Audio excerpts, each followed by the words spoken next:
This is Minister Robert Chubb Mumford from Faith Christian Center Church here in Beaumont, Texas. We're getting ready to get right back into our discussion. I want you guys to join in with us. I'm experimenting with something. Okay. And I would love to talk to the youth pastors here about it. My brother has pushed me to allow kids, the creative side of them, to come out. I got you.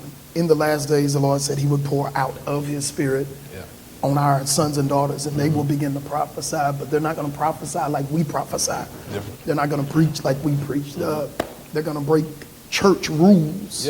And I believe that's the nature of Jesus. Right. He broke religious rules. Right. Why do you do this? And kids now are asking why. Yeah. Why do I need to get baptized? Right. Why is it wrong if I want to love a woman and I'm a woman? Yeah. Yeah. Why is it wrong if I'm attracted to the quarterback of the football team and I'm the running back? Yeah. Those questions coming up. Those questions are coming. So now I think it takes, with last day children, it takes last day wisdom. And I'm learning how to be not reactive, but proactive with a creative twist to it. Right. I want to know what's inside of you. Instead of preaching to you, tell me what's in you, and then I'll preach to that. Absolutely. And so, absolutely. That's good. How about you, Jerry? Yeah, as Paradise has spoken. These kids, man, they are a handful. They are. You're getting ready to experiment with it.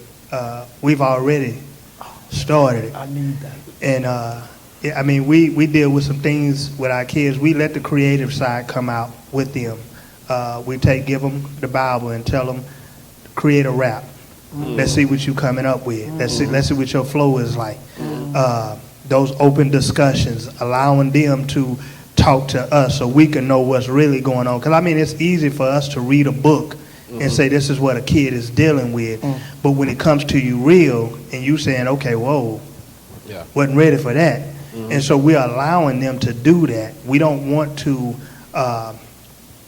take away from them. We don't want to per se change who God is making them to be, but we want you to understand what God's word is. So when you think you're grown, when you think you're able to handle this, when you think you're ready for this, and one of the questions I ask my kid, and it puts them out there every time, is, show me a W-2. And they look at me and say, what's a W-2? You ain't grown yet. All right. And so that allows them to start thinking back, whoa, I ain't paying no bills. I ain't buying no food. I ain't putting no roof over nobody's head. These clothes I got on, I ain't even paid for them. Right. Well, whose cell phone plan you on? Oh, man. I'm on my mama's cell phone. Yeah. Okay, so let's really get to the nitty gritty. And so when you start thinking about that, with the way they're growing up and the way they're evolving into a special breed of kids, you got to be ready for it. You got to be ready for it, because they'll come in and they'll hit you with something and be like, now what? And you be like, okay, let me get back with you on that right there. Right. You know, and so you have to stay on your A game. We getting a little older. You know, I know you see all the gray hair, right? Bro, I got plenty of And so the kids think that just because you're getting older that you can't understand what they're going through. And so you have to be able to tap into some of them things. You have to be able to challenge them. You have to be able to try new things. When you do that, it's not saying that you're going to go away from the church's teaching. Right. But you're trying to help them understand it the best way they know how. I remember in one of our lessons it says, you got to reach people where they're at. Not where you're at. Right. Because sometimes we think we up here, but we need to be with that kid right here. Because they hadn't gone through what we've gone through. They hadn't seen what we've seen. But yet and still, man, they ain't going to be talking to me like that. Right. But how you want them to talk to you? Because if you acting crazy, they going to act crazy. Yeah. And so we have to be ready for that because they are. They're taking on more responsibility at the house. Sometimes kids are left at home to fend for themselves, to raise themselves. And so our young boys, when they see men out in the street, they want that life because it's a quick life.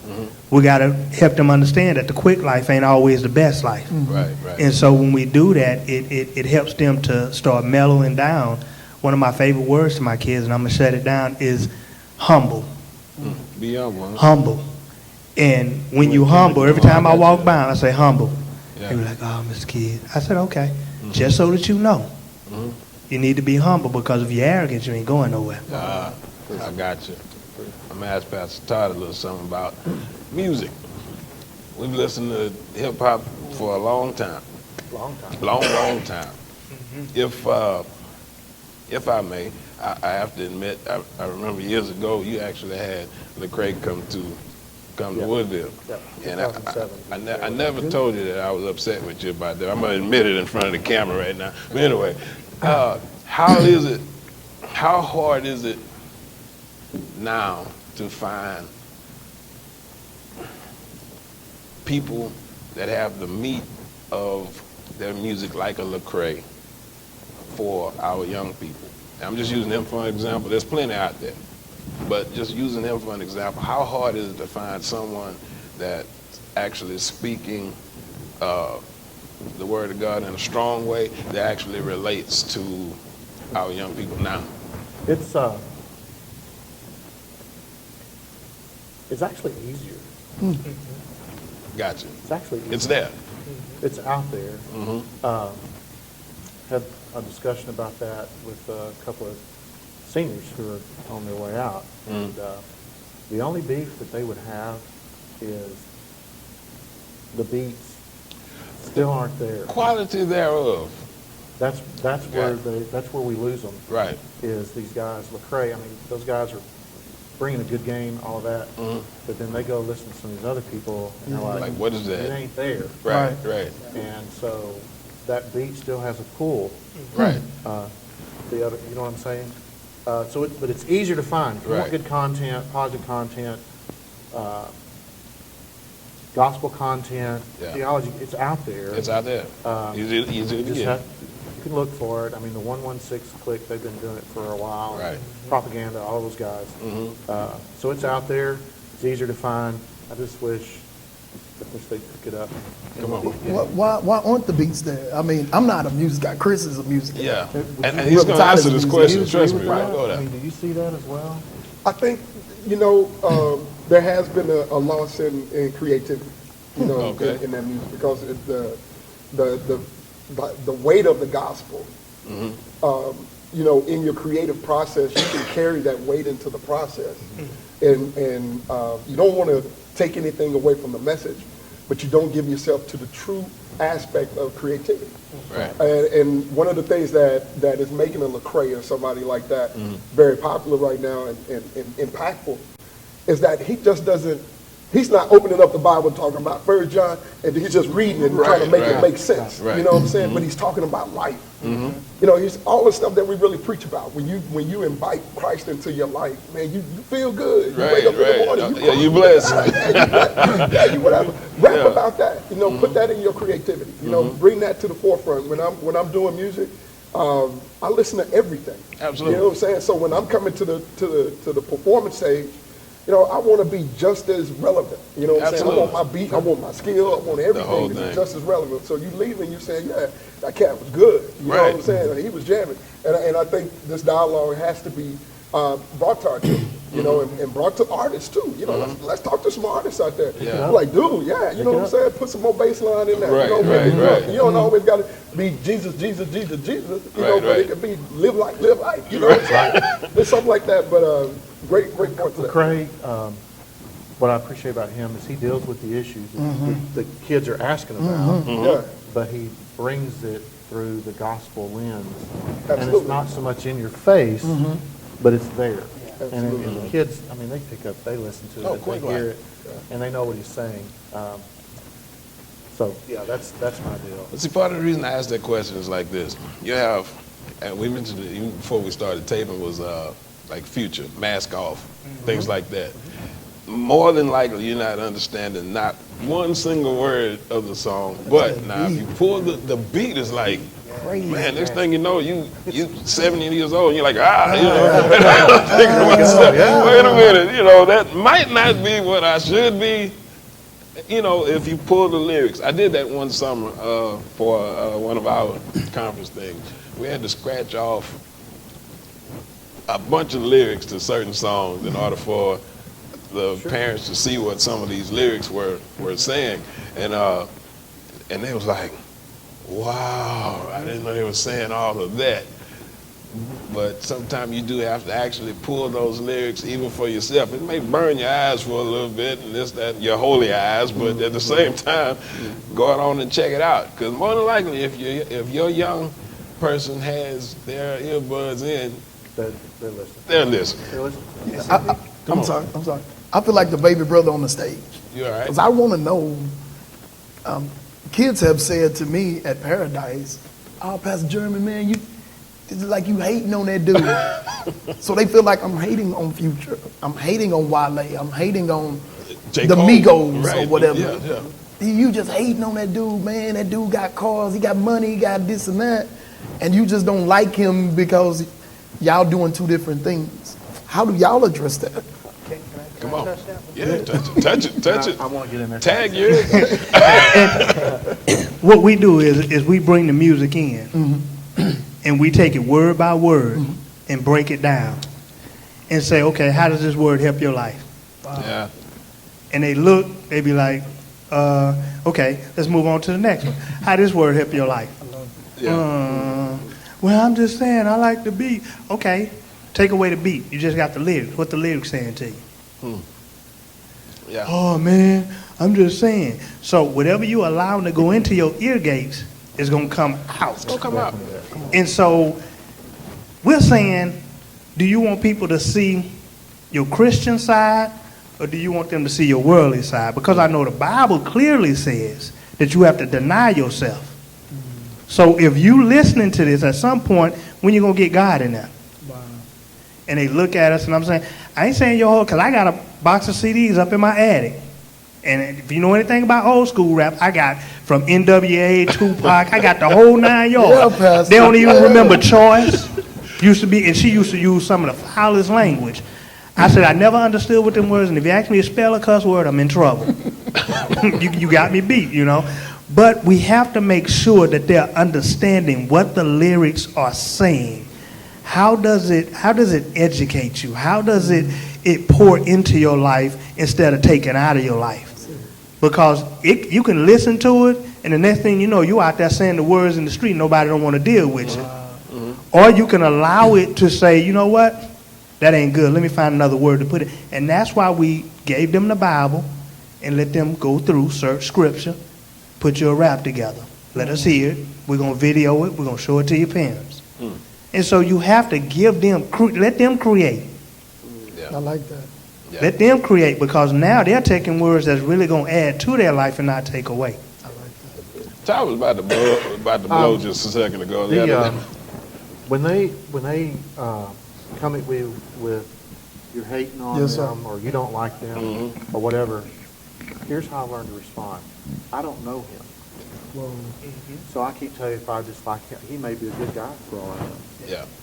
But here's where my rub is with what he's doing, is I'm not sure that I really like the message that he's sending. That's my only concern with what he's producing. But as far as a personal level, I don't know that guy. Right. I really don't. I don't know her, and so I couldn't tell you if I liked him or not. I mean, maybe if I met him somewhere, I might like him. Right. I might. Might be nice. I mean, there's no guarantee. So I try not. It's not a personal thing for me. It's just I'm not sure I like the message that Lollipop sent me.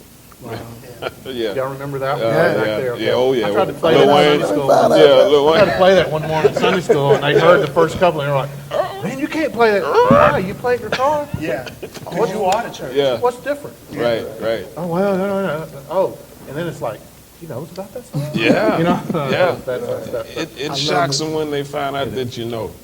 You know what I mean? You know the other thing, though? Most of the songs that these cats are making are coming off sampled stuff. Oh yeah. And so you say, you can make your own rap. Take his beat, add your own lyrics to it. And so therefore, like it. ask him where he got it from. And then start tracing the origin, and then you'll see what they meant it for is not the same what it was originally meant for. That's right. And so therefore, you send your kids, that's a teachable moment. Very teachable moment. And then they start saying, oh, I can do this and I can do that. Boom.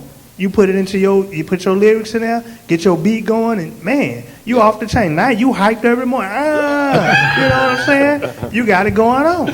Brother Chuck, do y'all find it hard with the new music that it's hard to get kids involved in choir? It's hard to get them involved in praise dance now because the culture, that's not acceptable. Right. And I think I wanted to say something to that end. It's amazing that you brought that up because this is one of the things. It seems like automatically when we talk about young people and music, we all automatically talking about hip hop. Mm-hmm. And hip hop is a genre in itself that's very, very forward. You know, it's very powerful. It's one of the largest genres, but it's not the only one. Right. You know, and so as you develop a kid, you know, musically, as we talk about the way all of our lives are influenced by music, I think as leaders, one of the things that we have to do is not to be afraid to expose different genres.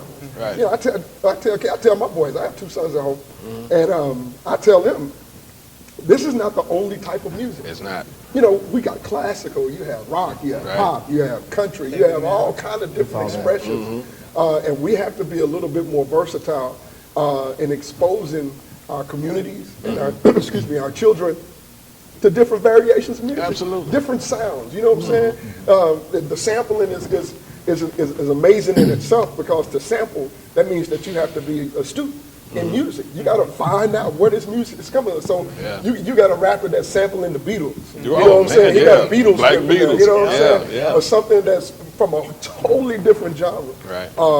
Country influences hip hop a lot. And so I think we do have to be very forward and saying, you know, and even when we look at it, this is not the only music that's influencing you. Let's go other places and bring some more experiences to yourself so that when you want an option, you can go somewhere else. You know, because there are other genres, again, singing about a whole bunch of other stuff, you know, and doing it very articulate. You know what I'm saying? And so even though when we're faced now with a group of rappers that are not saying anything, you know what I'm saying? You don't have to just be like, this is the only thing I can listen to. You know, go over here and get something up. I like just to add that into your praise dance, your mime dance ministry, you start implementing some of that stuff in there. You know, I mean, it ain't got to be that crazy stuff, but give them something that's like put on a youth conference. Allow them to expose their talents because, I mean, you got kids that's in school that's dancing. You got kids that's in band that's playing all the different types of stuff. And so you got to expose them to that, excuse me, and in the church as well because a lot of times, well, let me say it like this. You can't always expect the kid to come to the church. You got to go out into the community and get them. When you do that, the kid will realize that you ain't just at the church house waiting on them, that you're willing to come to where they're at. And I think that's what we failed to do as youth pastors, as churches, is go out into the community and literally draw these people in. Kids don't have anything to do over the summer. Put something on that's going to draw them out. Because if you give them something to do, then they'll have an activity to come to. They'll have something to come to. Gotcha. It's absolutely cool. Look, our teens tend to like to dance, step, or something like that, probably more than normal, what I call normal, you know, and a lot of times most people would love for them to be in the choir, this, that, and other. You know, I'm sure my wife would. She's a minister of music, and she's like, you know, really. But anyway, but at the same time, you know, the creativity aspect of it, man, I absolutely agree, you know, that we have to, you know, stay on top of that and see what makes them tick. You know what I mean? And look, I think it's about time for us to wind up, but I'm going to ask this quick question. As far as the summertime, I know we're going to Love City, Dr. Ivy Higgs Church in Houston. In July, we have our youth conference August the 12th. Soldier S.O. from, used to be with Gideon's Army is going to be with us. Used to rock with Canton Jones and things like that. He'll be here that time. That's going to be pretty hyper. You know, y'all know how we tend to do things. But anyway, Jason, what do you have going on this summer?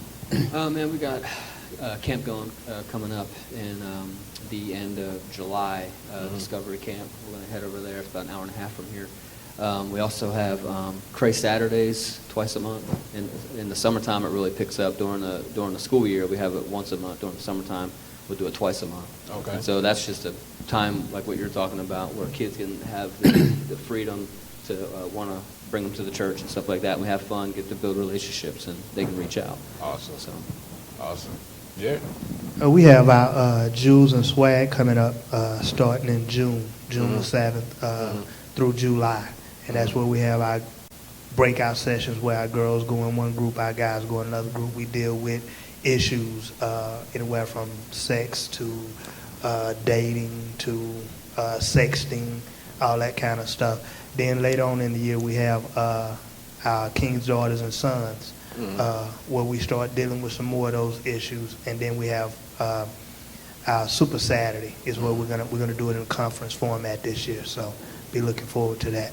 Awesome. Pastor Todd? Our big deal is we go after camp really hard. We'll go in July 15th through the 21st.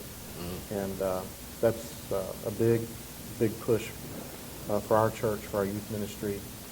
We're always excited about what God's going to do during that week. Absolutely. And conversation I had with Chris and you earlier is our pastor encourages us to take the kids as far away from here as we can get them. Awesome.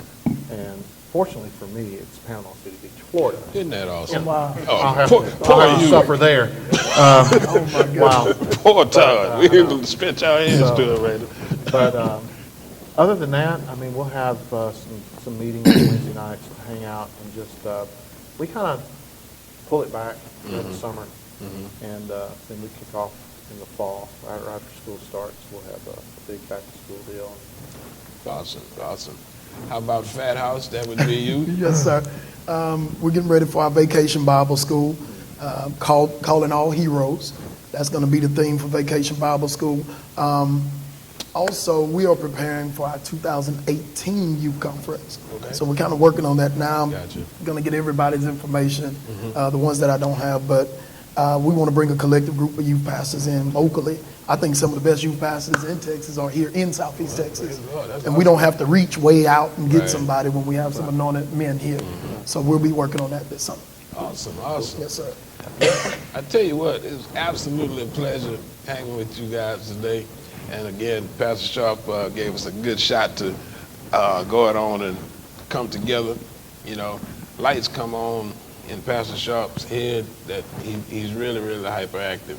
That's a good thing. He's a wholly hyperactive. Yes. So, and I thank God for the opportunity to speak with you guys and rock with y'all, man. Awesome. All right, signing off right now. We absolutely thank God for this opportunity.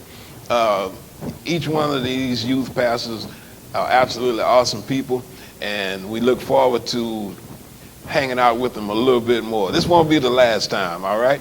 God bless.